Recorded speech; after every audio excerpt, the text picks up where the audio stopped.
G'day folks, welcome to Sumo's Projects and welcome to this week's build. This project is a portable sawbuck.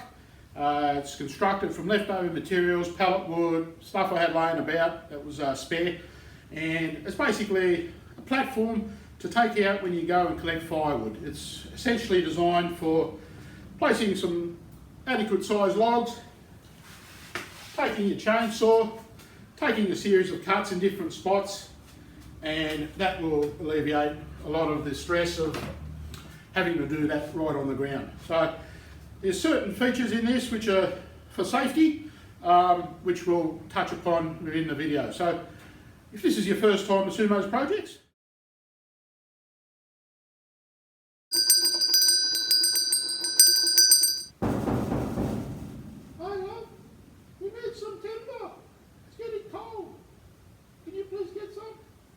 yeah, righto.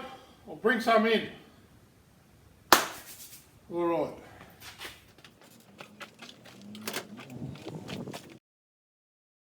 Crikey, running a bit low. Might have to get some. In the past, when I'd gone out to get some firewood, tended to find a lot of old logs that have been laying on the ground that had fallen years ago, and it was never much fun to go down right on your sort of haunches and sort of cut it down on the ground level, and lifting it up onto a log sometimes proved a little bit unstable. So I thought I'd make this sawbuck, which was a little bit smaller and portable. I cut the angles at about 30 degrees here, and this would help formulate a cross section or an X section for both the ends and the centre.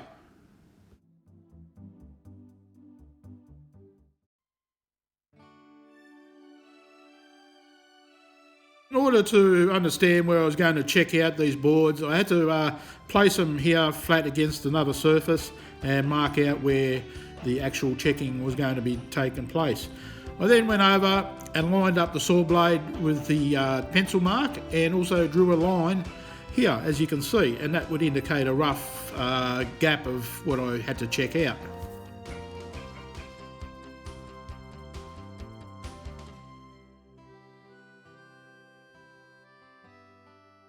When you do this type of checking, you have to actually put some boards, temporary boards out, so the saw blade can actually pass through at the same depth all the way through the cuts you're making. And this is a sort of an old method of doing checkouts. By all means, if you don't feel comfortable doing it that way, use a handsaw, or there's other means of doing it. But this is just quite fast and efficient. Once you've knocked out all the dags that you've cut, you can go across here and clean out the bottom. And finally, just use a chisel and get it as flat as you can.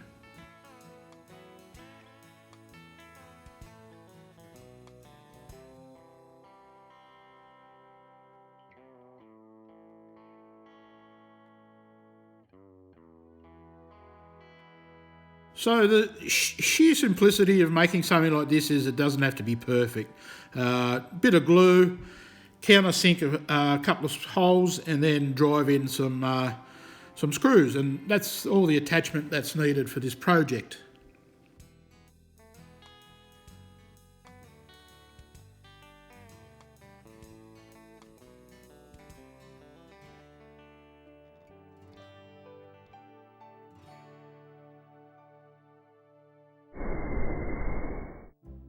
So I needed to produce some more things. Look at the fall with the wood.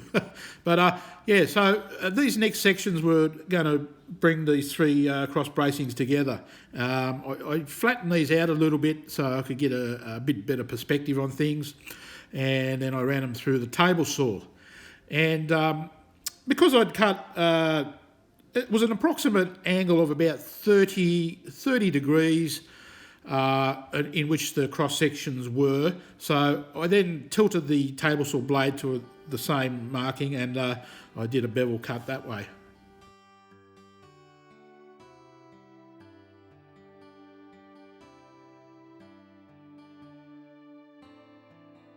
I achieved the desired cut here. This would be somewhat of a sacrificial fence as well as holding the parts together. Then put a bit of a round over on all the parts I was able to I didn't sort of do much sanding prior to connecting these or joining them up, so I thought I'd put them down on my workbench and just run the belt sander over it. This was going to be some sort of thing that I'd take out the bush, and it wasn't really ornamental, so this would be sufficient in the appearance of this project. I then skewed a few pre-drilled holes and then put some long 3-inch screws in to hold this into place.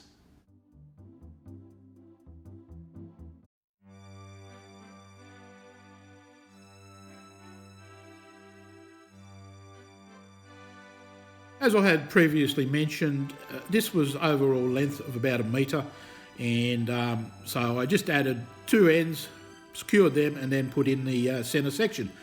This is a bracing where potentially you could rest your foot, but if anything, it does add a little bit more stability to the whole build.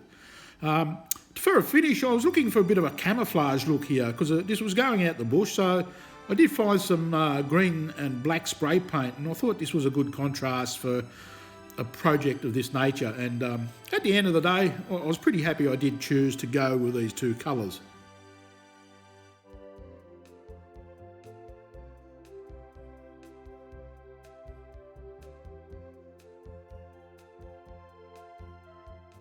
The next step to show the proof in the pudding was to pack up the ute and head out to the bush to get some firewood.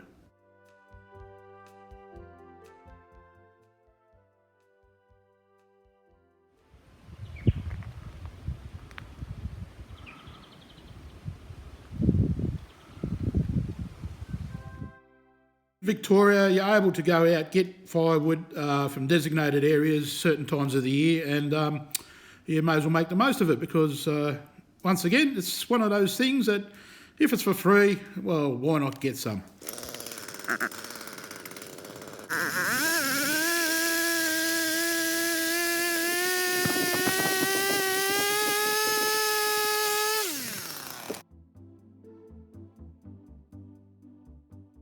As you can see, this is sort of what this was designed to do.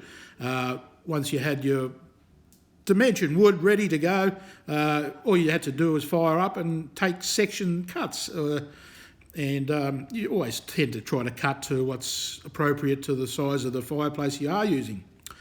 This was also the maiden run of my brand new Ryobi chainsaw, and I must admit I'm pretty wrapped with it, so I may even do a review on this in the future. We'll see how we go, but did a great job here, and it was cutting like butter. Beautiful.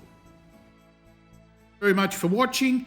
Please subscribe if you haven't, hit the notification bell, and maybe you can share this video around with people who may have the interest to have a look at it. Cheers till next time, guys.